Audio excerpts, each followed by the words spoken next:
Open the access panel. Open the fuse box cover.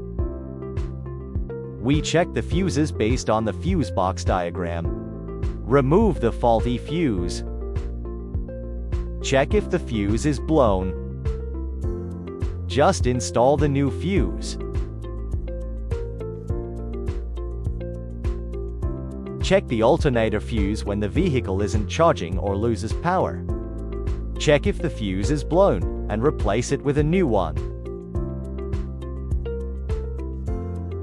Check if the fuse is blown when the air conditioner is not cooling or is not working properly.